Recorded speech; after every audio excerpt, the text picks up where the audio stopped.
The black maid came to clean but found a crying baby instead of empty rooms and dusty furniture. Serafina Moss clutched her worn leather satchel against her chest as piercing wails echoed through the grand hallway of the Double Crown Ranch mansion. The sound cut through her like winter wind through threadbare cotton. She had expected silence, expected to begin her duties in solitude, the way cleaning work always went. The letter in her pocket promised employment, nothing more. But the infant's cries pulled at something deep inside her chest, something she had buried beneath years of careful survival. The nursery door stood ajar. Golden afternoon light streamed across polished wooden floors and expensive rugs.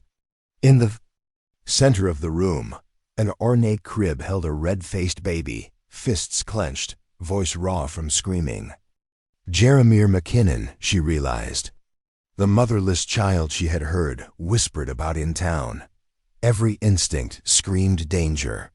A black woman alone with a white man's child meant accusations she could never defend against. Meant rope or worse if anything went wrong.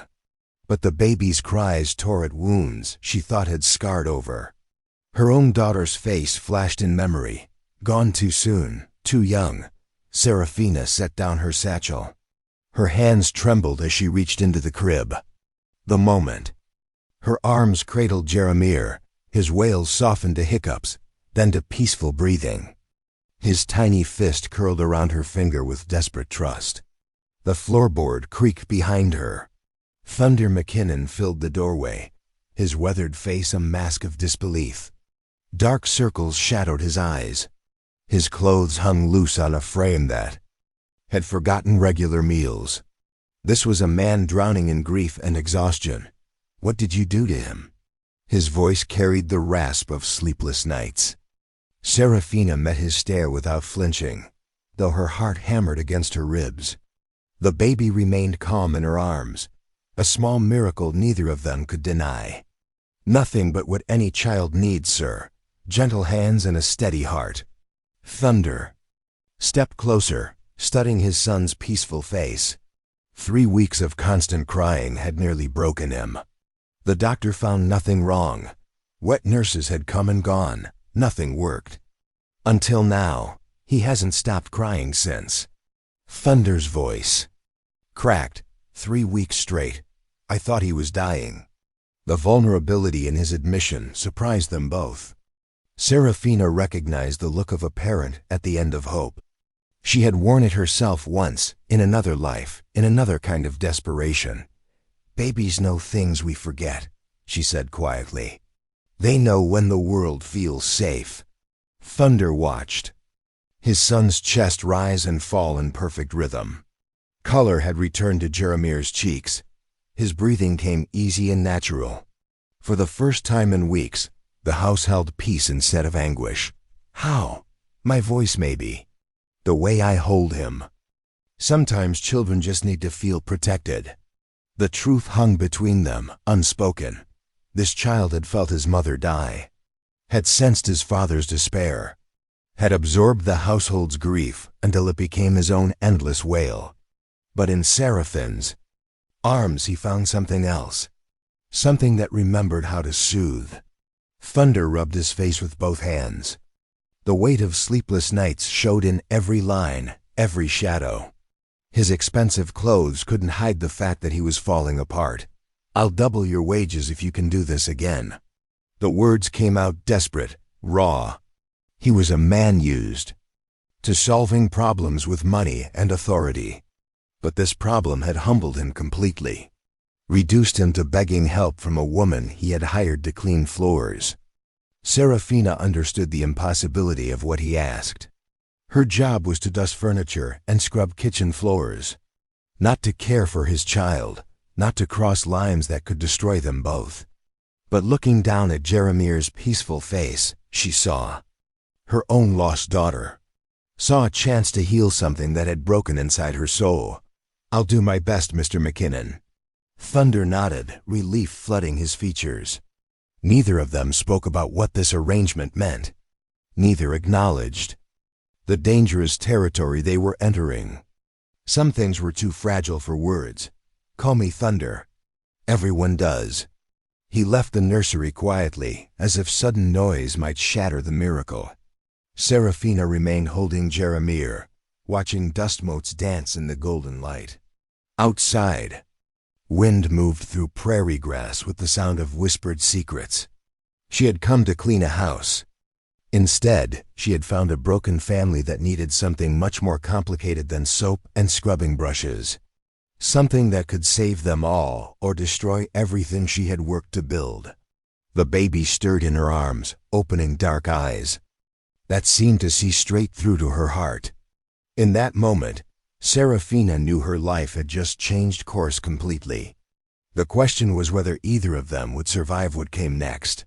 3 days passed in. Careful rhythm. Serafina moved through the mansion's rooms with practiced silence, dusting mahogany furniture and polishing silver that reflected her distorted face back at her. But the cleaning had become secondary. Every few hours, Jeremiah's cries would begin, and she would set down her cloth, wash her hands, and climb the stairs to the nursery. Thunder watched from doorways, never speaking, never interfering, just observing the miracle he couldn't understand or replicate. His son, who screamed for everyone else, settled instantly in Seraphine's arms.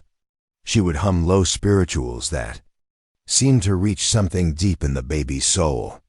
Ancient melodies that carried pain and hope in equal measure. The household staff whispered in corners. Cook's eyes followed Seraphine's movements with suspicion. The stable hands exchanged glances when Thunder emerged from the house, looking rested for the first time in weeks. Everyone understood that something unprecedented was happening under the Double Crown's roof. The morning air carried dust and the promise of storms when the carriage arrived. Black lacquered wood and brass fittings announced money and Eastern refinement. Cordelia Whitmore stepped down wearing traveling clothes that cost more than most families saw in a year. She entered the mansion without knocking, calling for her nephew in a voice that expected immediate obedience. Serafina froze in the main sitting room, Jeremiah cradled against her shoulder, a feeding bottle in her free hand. The baby had just finished eating and was drowsing in that peaceful way that had become precious to everyone in the house. Cordelia's face went white, then red. Her gloved hands clenched at her sides. The sight before her violated every social order she understood. A black woman holding a white child in the finest room of the house, feeding him like family instead. OF hired help. Thaddeus. Her voice cracked across the room. Jeremiah startled and began to whimper. Serafina instinctively tightened her hold, swaying slightly to calm him. The movement was so natural, so maternal, that it struck Cordelia harder than any words could have. Thunder's boots echoed on the hardwood floors. He appeared in the doorway, taking in the scene. His sister-in-law standing rigid with outrage. Serafina holding his son with the careful protection of someone who understood fragility. Jeremiah's face beginning to scrunch toward the crying that had tormented them all. What is the meaning of this spectacle? Cordelia's words carried the weight of Boston society, of rules written in stone, of boundaries that were never meant to be crossed.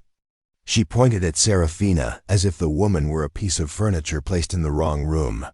Thunder stepped closer to Serafina and his son. The gesture was slight but unmistakable. He was choosing sides. The boy needs her. He needs proper care from proper people, in a proper household. Cordelia's voice rose with each word. I'll not have my sister's child raised by servants. Jeremiah's whimpers grew louder. The raised voices, the tension crackling between the adults, all of it pressed against his small world. Serafina moved toward the door, hoping to remove him from the conflict, but Cordelia blocked her path. Put him down. Now. Ma'am, he's getting upset. Let me just take him upstairs until you folks can talk this through. You will not take him anywhere. You will put my nephew down and remove yourself from this house immediately. Thunder watched his son's face grow red with the beginning of serious crying. 3 weeks of hell rushed back into his memory. The endless nights, the desperate helplessness, the fear that something was fundamentally wrong with his child. She stays. The words came out harder than he intended. Cordelia turned to face him fully, her expression shifting from outrage to something approaching shock. She stays, he repeated, quieter but no less firm. The boy needs her. Have you lost your mind? Do you understand what people will say? What this looks like? Jeremir's cries reached the pitch that had once driven Thunder to walk the floors until dawn. But in Seraphine's arms, even distressed, the baby didn't reach the desperate wailing that had marked his first weeks of life. She was humming again, that low sound that seemed to come from some deep place of knowing. I understand my son is finally sleeping through the night. Cordelia stared at Thunder as if seeing a stranger. The brother-in-law she remembered was conventional, concerned with appearances, mindful of his place in the community. This man standing before her had dirt under his fingernails and determination in his eyes that spoke of someone who had found something worth fighting for. We'll discuss this privately. Her voice carried the chill of winter mornings, away from present company. Thunder glanced at Seraphina, who was already moving toward the stairs with Jeremir. The baby's cries were subsiding, but the damage was done. The peace of the household had been shattered, and everyone knew it wouldn't be easily repaired. That afternoon, horses approached from town. Judge Cornelius Blackwood rode up the main drive with the slow certainty of a man who owned whatever he surveyed. His visit was presented as social courtesy, paying respects to the widowed rancher, but his eyes took inventory of everything they saw. Raising a child requires stability, Thunder. The judge's voice carried the weight of legal authority. The boy needs a proper family structure, consistent guidance. The words sounded reasonable, even caring. But underneath lay implications that made Thunder's jaw tighten, questions about his fitness as a father, suggestions that perhaps other arrangements might be more suitable for a child's well-being. That evening, Seraphina sat in the kitchen after the household had gone to bed. Jeremir slept peacefully in a basket beside her chair, his breathing steady and calm. She had been considering her options since Cordelia's arrival, and none of them seemed good. She could leave, pack her few belongings, and disappear into the night before more trouble came. It would be the smart choice, the safe choice. But looking at the sleeping baby, she knew she couldn't abandon him to return to the crying that had nearly broken his father's spirit. She could stay and fight. But fighting meant exposure, attention, questions she couldn't answer safely. It meant becoming the center of a scandal that could destroy them all. Thunder found her there, staring into the dying embers of the kitchen fire. He looked older than his years, worn down by the day's confrontations and the weight of decisions he wasn't ready to make. "You're thinking of leaving." It wasn't a question. He could see it in the way she held herself, the careful distance she maintained from everything around her, the posture of someone preparing to run. "I won't be anyone's dirty secret, Mr. McKinnon." The words hung between them, heavy with truth. She had spent too many years being invisible, being overlooked, being dismissed. If she was going to risk everything to care for his son, it wouldn't be hidden away in shadows and whispered explanations. Thunder studied his sleeping child, so peaceful in the kitchen's fading warmth. Tomorrow would bring more confrontations, more pressure, more impossible choices. But tonight, his son was safe and calm, and that was worth almost any price. "Then we'll do this in the light." Thunder found Seraphina in his study the next morning, Jeremir sleeping in her lap while she read from one of his late wife's books. The leather-bound volume looked small in her careful hands, but she held it with the reverence of someone who understood its value. Sunlight streamed through tall windows, illuminating dust motes that danced around them both. He stopped in the doorway, genuinely shocked. Most of the hired help couldn't write their own names, let alone read entire passages from books of poetry. You can read. The words came out flat, a statement rather than a question. Serafina looked up from the page, meeting his stare with quiet dignity. She didn't close the book or apologize for touching his belongings. Instead, she straightened in the chair, Jeremiah still peaceful against her. Miss Catherine taught me. Letters before the war. Learning doesn't know color, Mr. McKinnon. The revelation shifted something in Thunder's understanding. He had been seeing her as capable with his son, reliable with household tasks. But this opened a door to questions he hadn't thought to ask. What else had he missed? What other assumptions had he made? What were you reading? Poems about mothers and children. Thought maybe the rhythm would help him sleep better. Thunder stepped closer, recognizing the book. His wife had read from it during her pregnancy, believing their unborn child could hear her voice through the womb. The irony wasn't lost on him that now another woman was reading those same words to soothe his son. Over the following days, Thunder found himself asking Seraphine's opinions. First about Jeremiah's feeding schedule, then about household management, then about problems with the ranch. She answered thoughtfully, viewing challenges from angles he hadn't considered. When two ranch hands got into a dispute over wages, ready to settle it with fists, Serafina quietly suggested dividing the disputed work between them rather than having them compete. The solution prevented violence and improved efficiency. Thunder realized he had been seeing only her skin color, not her wisdom. You've got more sense than half the men I employ. The admission came out rougher than he intended, but it was true. Serafina had spent her life observing, learning, finding ways to survive and solve problems without the luxury of authority or violence. Those skills translated into insights he desperately needed. But the ranch hands were divided in their response to Seraphine's growing influence. Old Pete, the foreman, respected her practical suggestions and fair treatment of everyone. Younger hands, especially those from town, resented taking direction from a black woman. The tension simmered beneath the surface of daily work. Word spread through the community about the unusual arrangement at the Double Crown. Wives whispered over garden fences about the impropriety of it all. Men discussed it in the saloon with varying degrees of disapproval and curiosity. The McKinnon name, once synonymous with respectability, now carried question marks.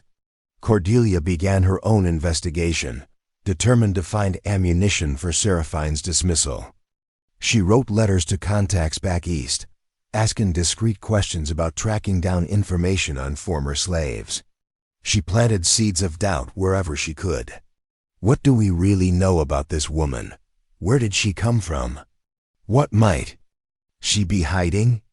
The questions found fertile ground in minds already uncomfortable with change. Cordelia presented herself as the voice of reason, the protector of proper values, the guardian of her nephew's future. Thunder felt the pressure from all sides. His business relationships grew strained as partners questioned his judgment. Church members offered prayers for his guidance with barely concealed disapproval. Even his own ranch hands watched him with new uncertainty. But in the evenings, when the house grew quiet, Thunder would find Serafina reading to Jeremiah or singing. Those low spirituals that seemed to reach the baby's soul. The peace in those moments felt more valuable than all the social approval he was losing. One evening, as storm clouds gathered over the prairie, Thunder shared something he hadn't told anyone, the guilt he carried over his wife's death, the fear that his grief had somehow damaged his son, the desperate loneliness that had nearly broken him before Serafina arrived. I thought I was failing him. Every day, watching him cry, not being able to help. Thought maybe I wasn't meant to be a father. Serafina listened without judgment, Jeremiah drowsing in her arms. When Thunder finished, she spoke quietly about her own loss. A daughter born into slavery, lost during the chaos of escape. The pain that had hollowed her out until holding Jeremiah began to fill the empty spaces. The parallel grief created an unexpected bond. Two people who had lost everything finding something to protect together. Neither spoke about the implications, but both understood that their connection went deeper than employer and employee. The crisis came when Mrs. Patterson from the Church Ladies' Society arrived uninvited, bringing 3 other women to witness the scandal for themselves. They found Serafina in the main parlor, reading to Jeremiah while Thunder reviewed ranch accounts nearby. The scene looked domestic, comfortable, frighteningly normal. "Mr. McKinnon, we've come to discuss the situation with your household staff." Her voice carried the authority of social judgment. The other women arranged themselves behind her, a tribunal of propriety and concern. Thunder looked up from his ledgers, then at Serafina, who had gone very still. "Miss Moss is more family to my son than most blood relations." The words came out before he could stop them. A public declaration that changed everything. The women exchanged glances, confirming their worst suspicions. Seraphine's eyes widened, understanding that Thunder had just crossed a line that couldn't be uncrossed. Mrs. Patterson's face hardened. Perhaps that's precisely the problem. After the women left, carrying their ammunition back to town, Thunder found Serafina preparing to leave. Her few belongings were packed in the worn leather satchel she had arrived with. Jeremiah fussed in his crib, sensing the disruption in his small world. "You can't run from this now. I can't stay and watch you lose everything because of me." Thunder picked up his son, who immediately began to cry. The sound that had tortured him for weeks returned, reminding him of what life had been before Serafina arrived. Jeremiah's wails filled the house, echoing off walls that had finally learned peace. "We'll face whatever comes, together." The storm outside broke open, rain lashing against windows with the fury of nature unleashed. Thunder stood holding his crying son, while Serafina faced the choice that would determine all their futures.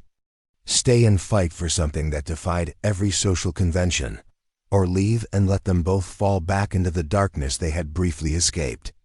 In the distance, thunder rolled across the prairie, and the wind carried the scent of change. Thunder began his investigation quietly, riding into town with questions that seemed casual but cut deep. He spoke to the telegraph operator, the bank clerk, anyone who might have records or connections to trace a person's history. What he discovered about Seraphine's past shook him to his core. She wasn't just any former slave. She was the daughter of Reverend Moses Moss, a man whose reputation had reached even into Wyoming territory. The preacher had died protecting his congregation from night riders, shot down while shielding women and children. His daughter had escaped in the chaos, carrying nothing but her life and the education he had insisted she receive. The records painted a picture of nobility that humbled Thunder. Serafina had traveled over 1,000 miles, working her way west through a network of churches and safe houses.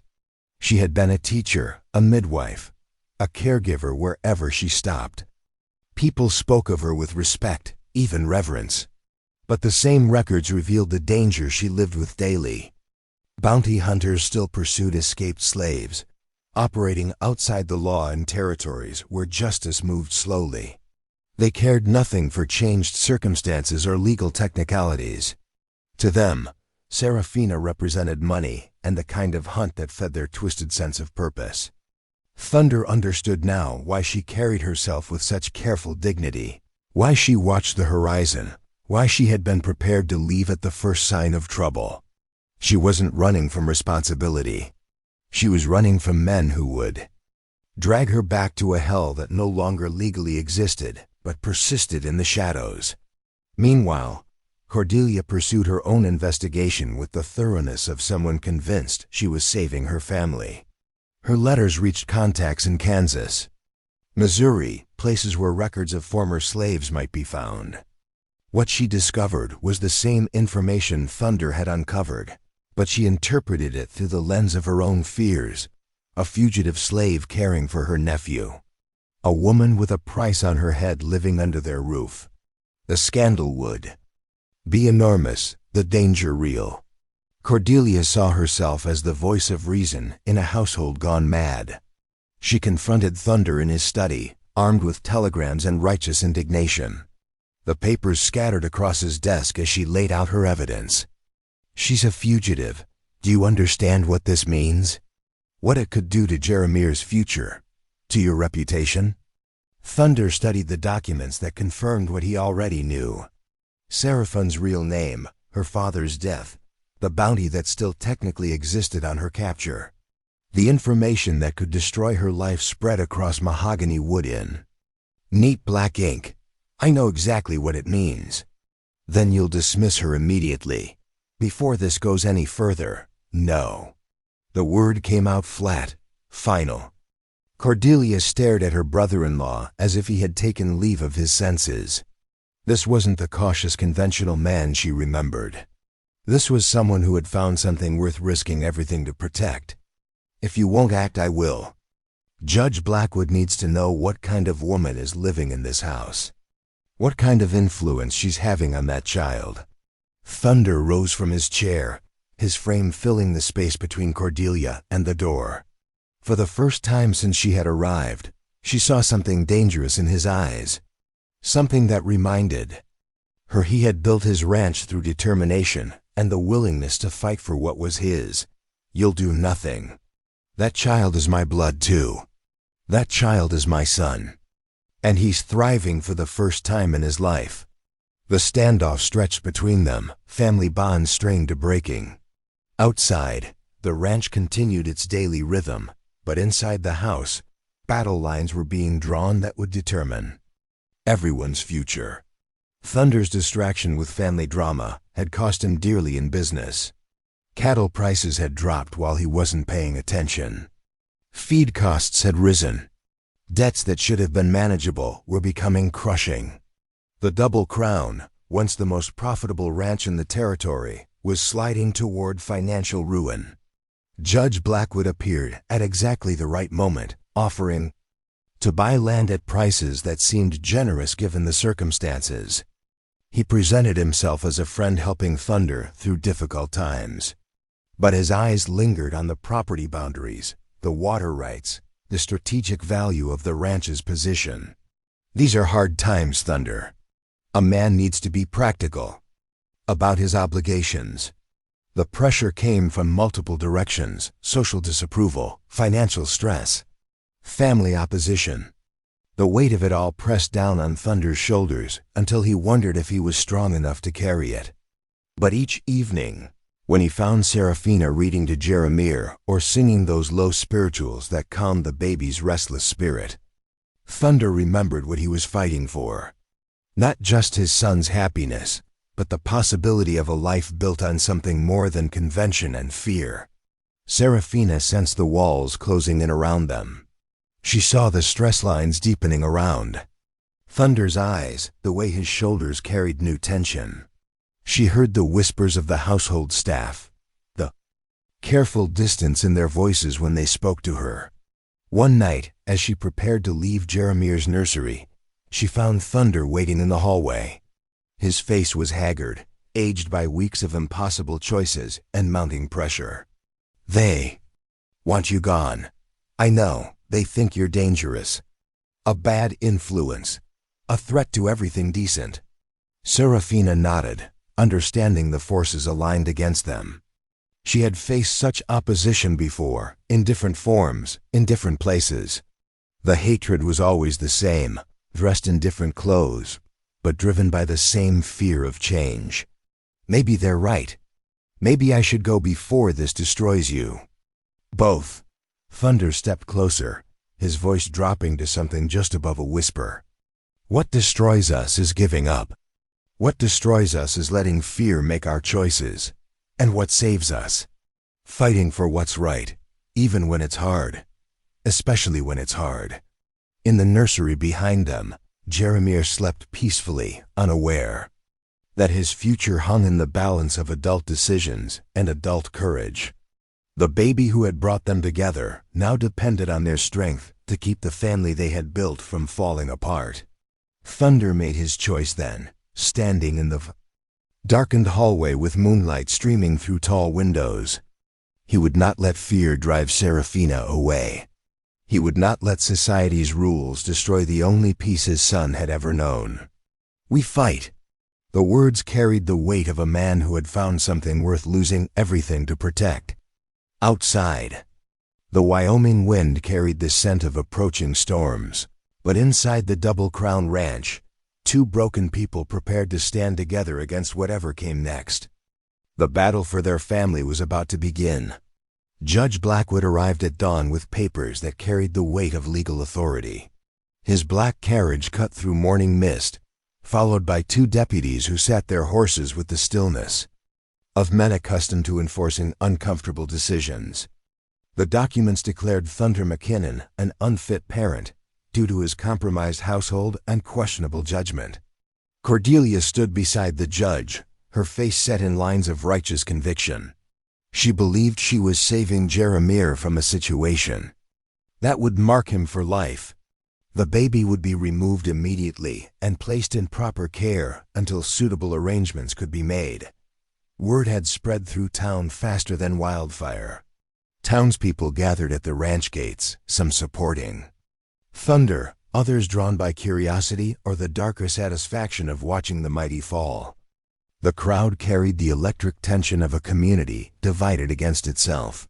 Thunder emerged from the house carrying Jeremiah, who had begun to fuss at the commotion. Behind him, Serafina appeared in the doorway, her presence immediately drawing hostile stares from the assembled crowd. She held herself with quiet dignity, but her hands trembled slightly at her sides. "Mr. McKinnon," Judge Blackwood's voice carried across the yard with practiced authority, "I'm here on official business regarding the welfare of your son."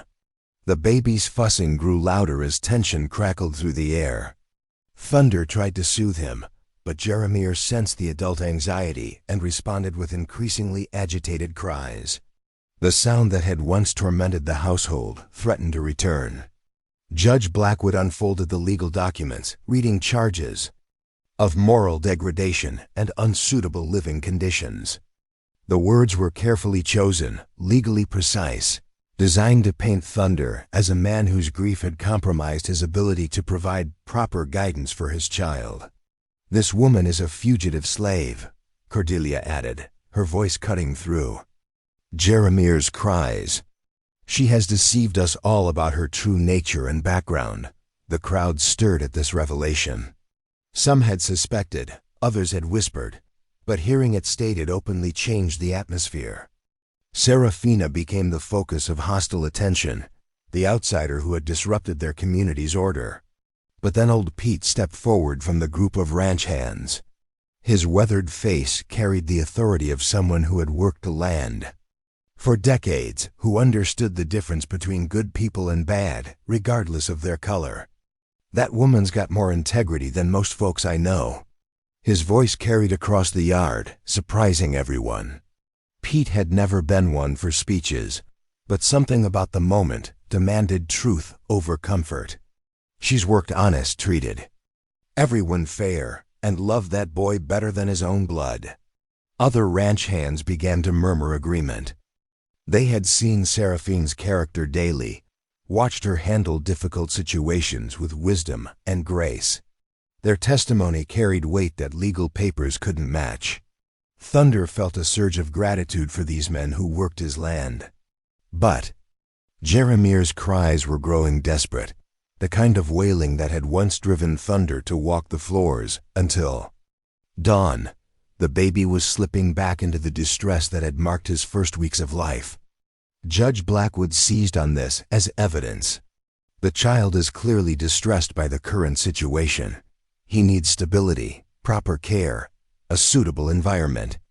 "Let me calm him." Seraphine's voice cut through the chaos quietly but clearly. She stepped forward, her eyes on Jeremiah rather than the hostile crowd. The baby's cries were tearing at her heart, bringing back memories of her own lost daughter and the helplessness she had felt then. Thunder looked at her, then at his son's red, desperate face. He made his choice. extending Jeremiah toward Serafina, despite the gasps and murmurs from the crowd. The moment her arms cradled the baby, Jeremiah's cries began to subside. The change was immediate, undeniable, miraculous. The child who screamed for everyone else settled into peace in her embrace. The visual impact silenced the crowd more effectively than any argument could have. Thunder seized the moment, his voice carrying across the yard with new strength. "You want to talk about what's best for my son? Look at him, really look." Judge Blackwood's face darkened as his legal advantage crumbled before the evidence of everyone's eyes. A baby who knew his caregiver, who trusted her completely, who found peace only in her arms. Thunder pulled out his own documents then, the results of his investigation into Judge Blackwood's financial dealings. Bank records, testimony from other ranchers, evidence of embezzlement from orphans' estates. The judge had been using the children's placement system to line his own pockets, stealing from the very people he claimed to protect. "You want to discuss moral degradation, Judge? Let's discuss your theft from children who had no one else to protect them." The crowd shifted as Thunder laid out the evidence. Judge Blackwood's corruption was detailed, documented, impossible to deny. His authority crumbled as his crimes were exposed in daylight. Cordelia stared at her brother-in-law, finally seeing past her own prejudices to the man who had found the courage to stand up for what was right. Watching Jeremiah smile and reach for Serafina, she began to understand what she had been fighting against. "You really do love him," she whispered, the words meant for Serafina, but heard by those closest. Thunder made his ultimate declaration. Then, his voice carrying the weight of a man who had found something worth any sacrifice. "If caring for my son with love and wisdom is wrong, then I'll gladly be wrong. But I won't let anyone destroy an innocent woman or steal my child." The crowd was silent now, witnessing a transformation that went beyond legal documents or social conventions.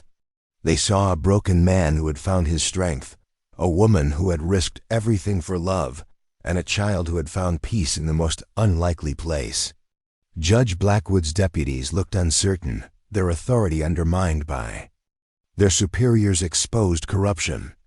The legal papers in Blackwood's hands seemed suddenly worthless, his moral position destroyed by his own crimes. Thunder stood holding his investigation's evidence while Serafina held his peaceful son. The contrast between corruption and love, between legal authority and moral truth, was stark in the morning light. The battle had reached its breaking point, and everyone present understood that the next moments would determine not just one family's fate, but the kind of community they wanted to be. Judge Blackwood's corruption spread across the morning air with the weight of undeniable truth. Thunder's evidence was methodical, devastating, impossible to refute. Bank records showed money stolen from orphans' accounts. Testimony from other ranchers revealed properties seized under false pretenses. The man who had positioned himself as the moral authority of the community stood exposed as its greatest predator. The crowd absorbed this revelation in stunned silence. Some had suspected, others had turned blind eyes to convenient arrangements. But seeing the full scope of Blackwood's crimes laid bare changed everything. The judge's moral authority crumbled like dust in the wind. Blackwood's deputies exchanged uncertain glances. Their loyalty had been bought with steady wages and the promise of authority. But facing evidence of their superiors' corruption, they found themselves on shifting ground. The legal papers demanding Jeremiah's removal suddenly carried no weight. Cordelia stood frozen between her old convictions and new understanding. Watching Jeremiah smile and reach for Serafina, she saw something she had been blind to in her rush to protect family reputation. This was love, pure and simple. The kind of bond that couldn't be legislated or socially engineered. "I was wrong," she whispered, the words barely audible but heard by those closest. Her admission carried the weight of someone whose world had just shifted on its foundations. Thunder stepped forward, addressing the crowd that had gathered to witness his downfall. but was instead seeing his transformation. His voice carried across the ranch yard with new authority, the strength of a man who had found something worth defending. This ranch has always been built on hard work and honest dealings. That won't change, but it's going to become something more. He outlined his vision then, speaking of the Double Crown as a refuge for displaced families, a place where character mattered more than color, where children could grow up seeing possibility instead of limitation. The words painted a picture of a community that could be better than its prejudices. Some in the crowd nodded approval. Others looked skeptical, uncertain about change that moved so fast. But none could argue with the evidence before their eyes. A peaceful baby, a woman of obvious integrity, a man who had found the courage to stand against corruption. Old Pete removed his hat, addressing the crowd with the respect that came from decades of honest labor. I've worked for good men and bad men. Thunder McKinnon is one of the good ones, so's Miss Serafina. That's all that matters to me. Other ranch hands voiced their agreement. These men who worked the land daily had seen Seraphine's character. In small moments, practical decisions, the way she treated everyone with equal dignity. Their testimony carried the weight of witnessed truth. Judge Blackwood made one last desperate attempt to maintain control, but his words fell flat against the mountain of evidence against him. His corruption was too extensive, too documented, too obvious to deny. The man who had come to destroy a family found his own career and freedom slipping away. The crowd began to disperse, some lingering to offer support to Thunder, others hurrying back to town to spread word of the mornings. Revelations. The social order that had seemed so rigid an hour before was already shifting, adapting to new realities. Cordelia approached Serafina cautiously, years of prejudice warring with newfound understanding. She studied the woman who held her nephew with such obvious love, who had risked everything for a child that wasn't her own. Will you forgive a foolish woman her blindness? Serafina met her eyes without anger or triumph, only the quiet dignity that had carried her through years of hardship. We're all learning as we go, ma'am. What matters is we learn. Thunder announced his decision to make the changes legal and permanent. Serafina would become Jeremy's official guardian, protected by law and recognized by the community. The ranch would be restructured to serve families in need, becoming a beacon of what was possible when people chose courage over comfort.